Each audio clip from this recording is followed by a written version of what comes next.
Diaz's job as a defender has been harder by Pep's team having less possession and just is the Pep system. Henderson's defensive work in that midfield and how he was such a key protective tissue for Van Dijk was very key.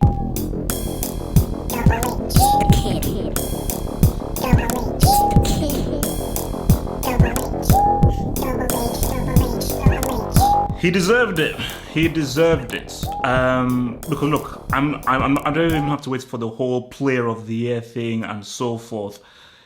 Ruben Diaz deserves the accolade for the EPL Player of the Season. And the reason why this is so telling and it's significant is because of the team that he plays in. Because for so long, Pep Guardiola has always been a guy which we've said that, bro, fix the defense, fix the defense, fix the defense. It's very easy to beat a Pep team.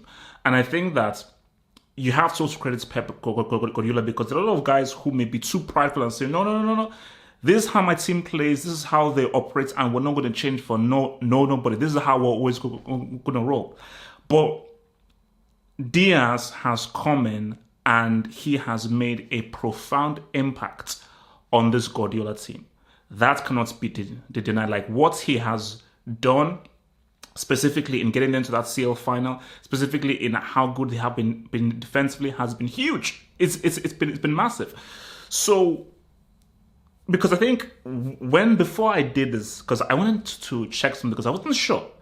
So I just did a little bit of Google because I wanted to see who won Player of the Season last season and writers. So who won the awards last season? So Jordan Henderson won the Writers' Award and De Bruyne won Player of the Year. And we can't ignore it. We've got to look at the whole Diaz-Van Dijk thing. And because we even did the comparison even before this thing was mentioned. And I mean, before we even look at that comparison, I love this award because I always say that defenders need to be appreciated just as much as strikers, midfielders, and so forth. And my thing is that you can't just be awarded based on how attacking you are or how many goals you score, how good you are on the ball. You have to be awarded by how well did you play a role and who played their roles the best. Defenders are not expected to score 40, 50 goals. Defenders are not expected to put in 30, 40, 50 assists. Defenders are not expected to know how to dribble, get past 4 or 5 guys and look extravagant. They have their role that is specific and tailor-made for them. So when we are now coming down to who is the player of the season, we have to do it based off how well did said player play the award.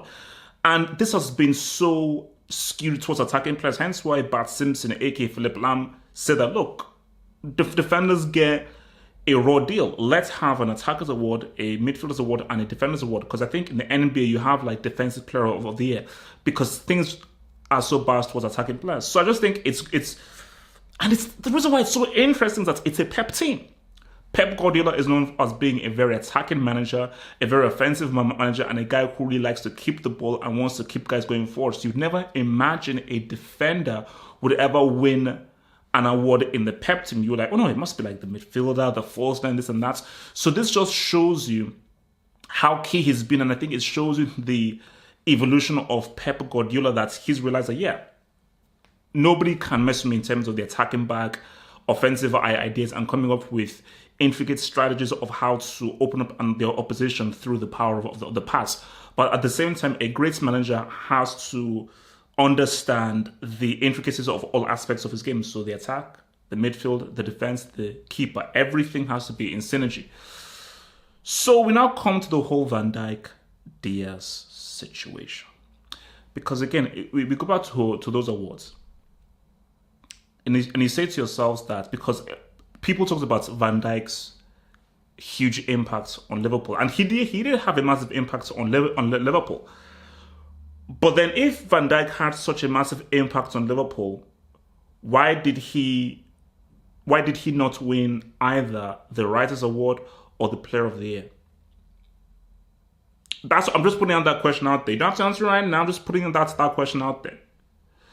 Because they did win the season. And they were very much the top team. And like, look, they came close to what was, I think they got like 99 points. So they almost got to 100 points, which they should have if they had been much more focused. So they had an amazing season, and people said a large part of that was Van Dijk, which it was.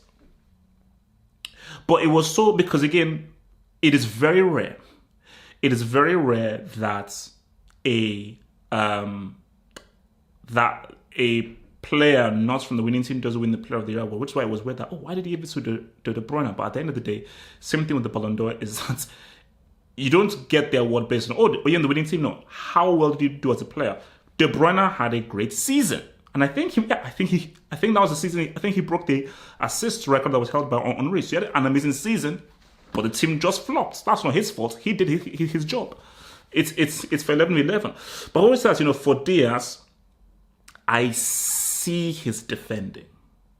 That's the thing. As in, I really see what he is doing. And I see more of his impact than I do of Van Dijk. Not saying that I feel that they both had the same impact. In different ways, but I think they have the same impact. But I've always said that, look, because people have said that, wait a minute, great defenders don't have to tackle. Great defenders just read the game and are able to snuff things out. Which is true, but let's get a little bit more detailed here. Liverpool's team. Because when I was looking at Liverpool's team, I was like, I understand why they'd give their award to Henderson. Because Henderson's defensive work in that midfield and how he was such a key protective tissue for Van Dijk was very key.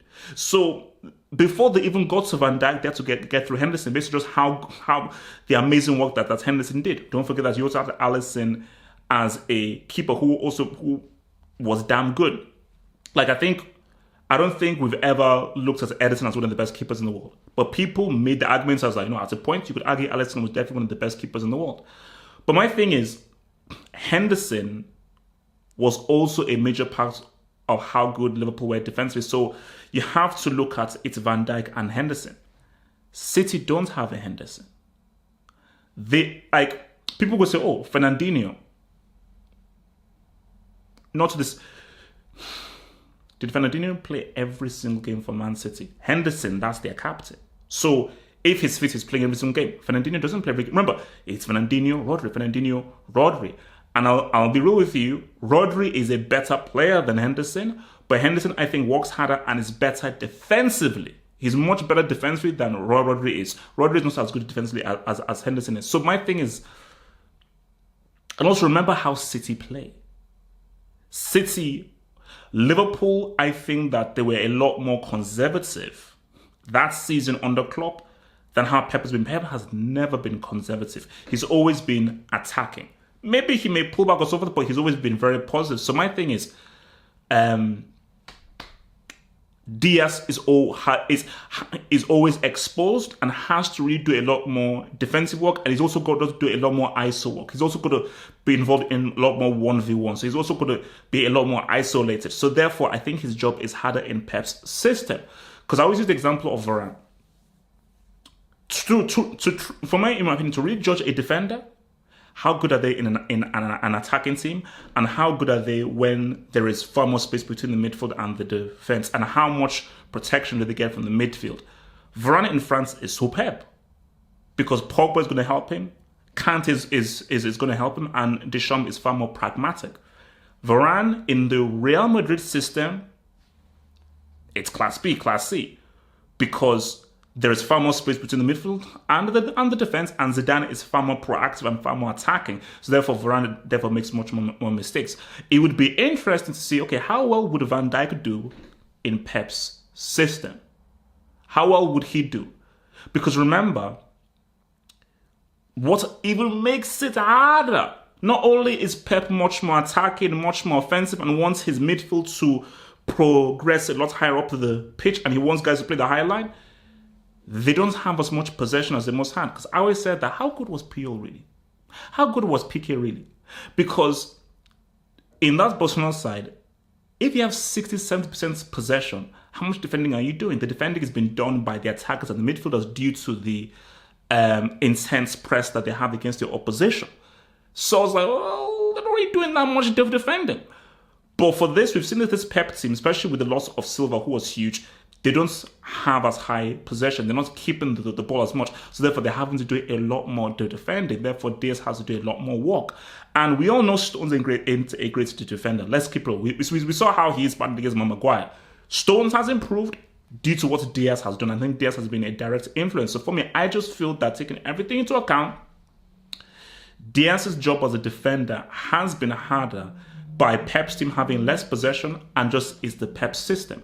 This is taking nothing away from Van Dijk. Van Dijk is an amazing defender, superb defender. Without Van Dijk, Liverpool don't win the Champions League. They don't win the Premier League, 100%, because he was a huge, huge impact. And I think that, let's keep it real, I feel that what Van Dijk did, maybe directly or indirectly, could have influenced Pep in getting Diaz. Because Pep was like, wait a minute, look at what these guys did, getting this to defend. Look at how impactful Van Dijk was for Liverpool. So maybe Pep, that's someone like, you know what, bro, Sheik, what up? We need to live. Let's live. Ruben, what's up? Let's let's look a little something. So that's the thing. But for me, I think that it's been a superb season for Ruben Diaz, and I said again, I will always champion defenders being given their flowers and being given their just dues now. Because I was watching an interview with him, and then they asked Diaz questions like, oh, what is your best Champions League memory? He says, it's not happened yet. Because my thing, like, it ain't over yet. It ain't over yet. I mean, because if he wins the Champions League with Man City, because remember, if he wins that Champions League against Man City, people will look at his incredible performance in the second leg against PSG, where he delivered Neymar. Then the next thing would be now, if he now wins the Euros with Portugal and is huge for them. Remember, Fernando Santos is a defensive manager, so if he says what's up for Portugal and so forth, at the very least, he's on the podium. He has a pretty good chance of emulating what your boy Cannavaro did. Peace out, stay true, like that vid, subscribe, one love. Don't forget to click the link in the description box below to join my Euro 2020 Fantasy League. Let's ride.